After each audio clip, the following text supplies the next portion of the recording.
एकीकडे कोट्यवधींची उलाढाल करणारी देवस्थानं मदत करत नाहीये, तर दुसरीकडे पुन्हा एकदा राज्यातील अनेक जिल्ह्यांची धाकधूक वाढली आहे। अनेक धरणातून विसर्ग सुरू झाला आहे आणि त्यामुळे काही ठिकाणी पूरस्थिती निर्माण झाली आहे। कोणत्या धरणातून विसर्ग सुरू आहे आणि कुठे चिंता वाढू शकते, आपण पाहूयात एक स्पेशल रिपोर्ट।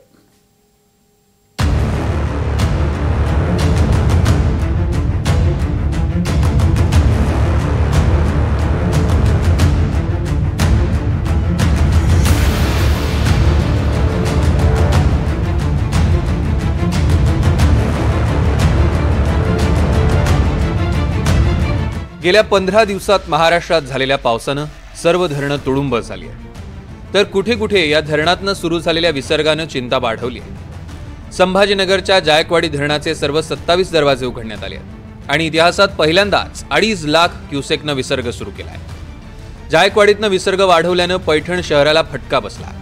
पैठण शहरात आता जायकवाडी धरणातनं विसर्ग वाढवल्यानं पाणी शिरलंय। अशा पद्धतीने आता पैठण शहरात जे आहे तर पाणी सुरू झालेलं आहे, घुसायला शिरायला झालं आहे। अशा कुटुंबाला या चापेच्या आधारे अशा कुटुंबांना सगळं इथून रेस्क्यू केलं जातं आहे। पूर्ण कहारवाडा वसाहतीत अशी परिस्थिती आहे, लहान मुलांना रेस्क्यू केलं जातं आहे। अशा पद्धतीने हे सगळं सामान काढलं जातं आहे आणि शहरात आता पाणी जे आहे तर शिरायला सुरुवात झालेली आहे। 2006 मध्ये अशीच परिस्थिती निर्माण झाली होती आणि तशीच परिस्थिती आता पुन्हा एकदा निर्माण झाली। मला सांगा दादा, कुठे कुठे पाणी शिरलंय आणि काय सगळी परिस्थिती तुम्ही रेस्क्यू करता आता सगळ्या लोकांचं? आता सध्याला संतनगरमध्ये आणि कहारवाड्यामध्ये जवळपास 4000 लोकांना स्थलांतर व्हायची वेळ आलेली आहे, स्थलांतर झालेले आहे। आमची सर्वांची विनंती आहे का प्रशासनाने आता मदत करायला पाहिजे। जिथं आता स्थलांतर करत तिथं आमचं काही यांनी जेवायची वगैरे व्यवस्था केली पाहिजे। प्रशासनाने नुकसान जे झालंय त्याचं भरपाई दिलं पाहिजे, असं आमच्या सर्वांच्या वतीने मागणी आहे। नक्कीच आपण बघतोय, मी तुम्हाला थोडंसं दाखवतो। या महिला बघा एवढ्या पाण्यातून आता बाहेर जात आहेत। ताई, काय घरात सगळं पाणी शिरलंय, काय परिस्थिती? पाणी झालं आमच्या घरामध्ये, पूर्ण पसारामध्ये पाणी झालं, पूर्ण कपडे तेच मध्ये भिजले आमचे। आता कुठं जात आहेत? बाहेर झालो आम्ही, सगळं सामान काढताय आता। हा, हे बघा, हे सगळ्या लोकांचं रेस्क्यू सुरू आहे। थोडंसं दाखवतो। अशा पद्धतीने आता या लोकांना बाहेर काढण्याचा प्रयत्न सुरू आहे। इथपर्यंत आणलं जातं, इथून हे सामान सगळं हलवलं जातंय। चापाच्या हे सगळे घेऊन अशा पद्धतीने लोकांना रेस्क्यू केलं जात आहे। भयंकर अशी परिस्थिती आता पैठण शहरात निर्माण झालेली आहे। 10 ऑगस्ट 2006 मध्ये जेव्हा जायकवाडी धरणातून शेवटचं 2,50,000 क्युसेकने विसर्ग करण्यात आला होता, हा इतिहासातला सर्वाधिक विसर्ग होता, तेव्हा अशी परिस्थिती निर्माण झाली होती। आता त्याचप्रमाणे या ठिकाणी परिस्थिती निर्माण होण्यासाठी सुरुवात झालेली आहे, लोकांना रेस्क्यू करायला सुरुवात झालेली आहे। जायकवाडीनं आता संभाजीनगरची चिंता वाढवली आहे। येत्या आठवड्यात संभाजीनगरसह मराठवाड्यात निर्माण झालेली स्थिती पुन्हा होऊ नये म्हणून आता प्रशासन सतर्क झालंय। आपत्ती व्यवस्थापन मंत्री गिरीश महाजनांनी जायकवाडी धरणावर जाऊन पूरस्थितीचा आढावा घेतला।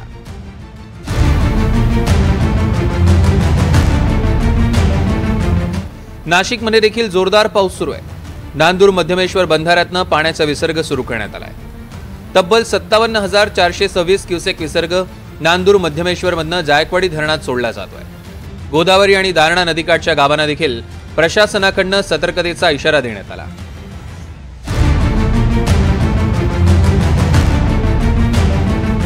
दुसरीकडे नाशिकच्या गंगापूर धरणातनं देखील पाण्याचा विसर्ग सुरू करण्यात आलाय। गंगापूर धरणातनं 9,000 क्युसेकनं विसर्ग सुरू आहे। गंगापूर धरणातनं विसर्ग केल्यानं आता गावागावात पाणी शिरू लागलंय। लाखल गावातील काही घरं आणि स्मशानभूमी गंगापूर धरणातनं विसर्ग केल्यानं पाण्याखाली गेली आहे।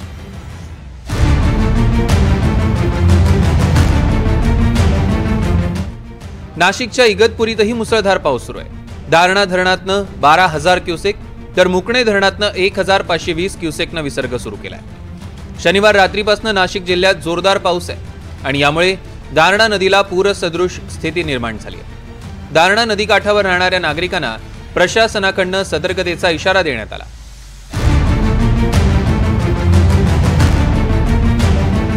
नाशिक जिल्ह्यातील 24 पैकी 17 धरणांमधनं सध्या विसर्ग सुरू आहे। नाशिक जिल्ह्यातील सर्व नदीकाठच्या गावांना प्रशासनाकडनं सतर्कतेचा इशारा दिलाय। नाशिकच्या दिंडोरी तालुक्यातील नदी नाले दुथडी भरून वाहत आहेत। पालखेड, ओझरखेड, कादवा, पुणेगाव या धरणातनं मोठ्या प्रमाणात पाण्याचा विसर्ग सुरू केला।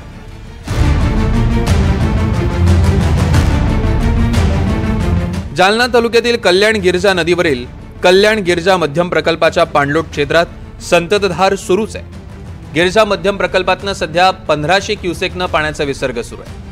पावसाची संततधार अशीच राहिली तर विसर्ग आणखी वाढवणार आहे. नदीकाठच्या सर्व गावांना सतर्कतेचा इशारा देण्यात आला.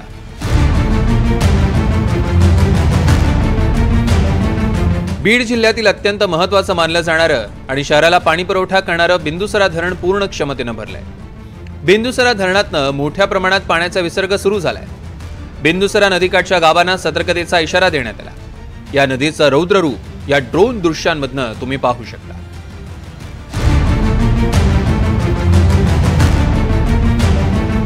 हिंगोली जिल्ह्यात होत असलेल्या पावसामुळे यवतमाळ हिंगोलीच्या सीमेवरील इसापूर धरण 100% भरलंय. ऊर्ध्व पैनगंगा प्रकल्पाच्या इसापूर धरणाचे 11 दरवाजे उघडले आहेत. या 11 दरवाजांमधनं 18,668 क्युसेकनं पैनगंगा नदीपात्रात पाण्याचा विसर्ग सुरू आहे. पैनगंगा नदीपात्रात पाण्याचा विसर्ग केला जात असल्यानं नदीकाठच्या गावांना सतर्क राहण्याचा इशारा धरण प्रशासनाकडून देण्यात आलाय.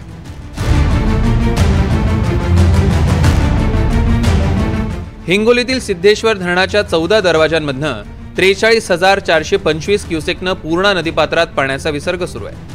येलदरी धरणातनं पाण्याचा विसर्ग केला जात असल्यानं सिद्धेश्वर धरणाच्या पाणीपातीत वाढ झाली. सिद्धेश्वर धरणाचे 14 दरवाजे 1.22 मीटरनं उघडण्यात आले. दरम्यान पूर्णा नदीकाठच्या गावातील नागरिकांना सतर्क राहण्याचा इशारा सिद्धेश्वर धरण प्रशासनाकडून देण्यात आलाय.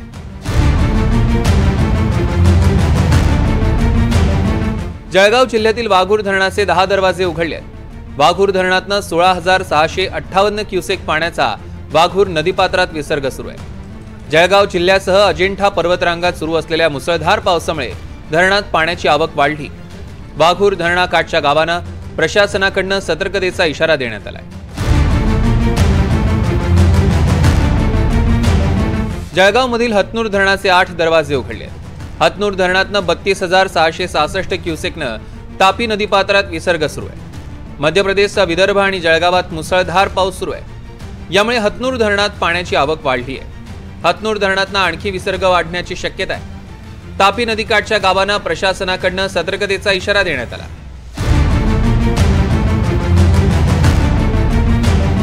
जळगाव जिल्ह्यातील चाळीसगाव तालुक्यातील मन्याड धरणाच्या उजव्या बाजूच्या बांधावर पाण्याचा दबाव वाढलाय. उजव्या बांधावर स्कोरिंग वाढल्यानं बंधारा फुटण्याचा देखील धोका निर्माण झालाय.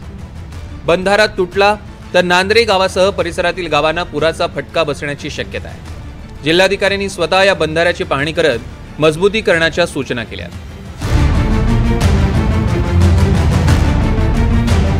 जळगाव शेजारील धुळ्यात देखील मुसळधार पाऊस सुरू आहे. धुळ्यातील पांझरा नदीला पूर आलाय.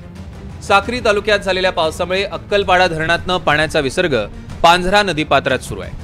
तब्बल 10,000 क्युसेकनं हा विसर्ग करण्यात येतोय. कालपासूनच धुळे शहरामध्ये मुसळधार पावसाने हजेरी लावली आहे आणि काल रात्री देखील मोठ्या प्रमाणात या ठिकाणी पावसाने या ठिकाणी हजेरी लावल्यामुळे पांझरा नदीच्या पाणलोट क्षेत्रात झालेल्या मुसळधार पावसामुळे जामखेडी असेल, मालनगाव असेल आणि अक्कलपाडा असेल हे पाण्याचे जे काही प्रकल्प आहे हे मोठ्या प्रमाणात भरल्यामुळे आता पांझरा नदीला पूर परिस्थिती निर्माण झालेली आहे. आपण जर आज सकाळी पाहिलं तर सकाळीच्या सुमारास पांझरा नदीच्या पात्रामध्ये अक्कलपाडा धरणामधून तब्बल 10,000 क्युसेक इतक्या पाण्याचा विसर्ग या ठिकाणी करण्यात आलेला आहे.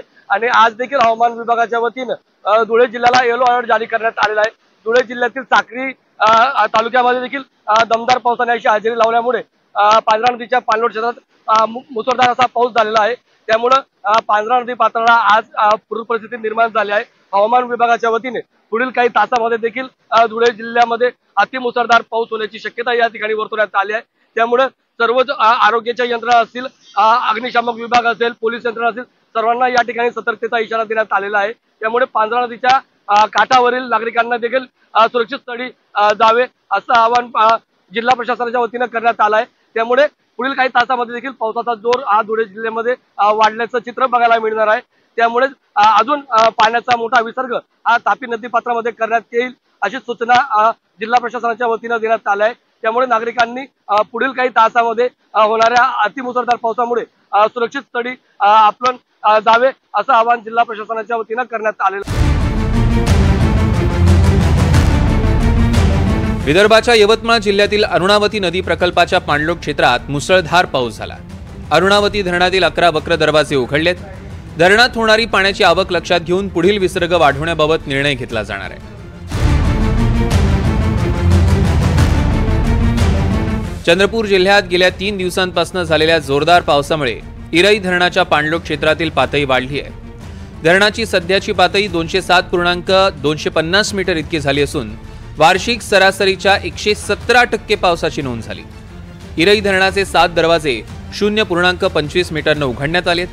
सध्या इरई नदीतनं 4496 क्युसेक पाण्याचा विसर्ग सुरू आहे। नदीकाठच्या गावांना सतर्क राहण्याचं आवाहन जिल्हा प्रशासनानं केलं आहे। इकडे पुण्यातील डिंभे धरण आणि हुतात्मा बाबू गेनू जलाशयातनं 32,500 क्युसेकनं विसर्ग वाढवण्यात आलाय। नदीकाठच्या चांडोली बुद्रुक, चांडोली खुर्द, निरगुडसर, पारगाव, खडकी पिंपळगाव आणि शिंगवे गावांना सतर्कतेचा इशारा देण्यात आला। दरम्यान घोडेगाव जुन्नर रस्त्यावरील चिंचोले पूल पाण्याखाली गेलाय।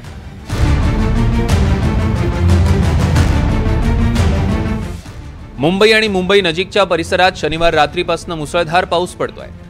शहापूरसह तालुक्याच्या ग्रामीण भागात रात्रीपासून मुसळधार पाऊस आहे।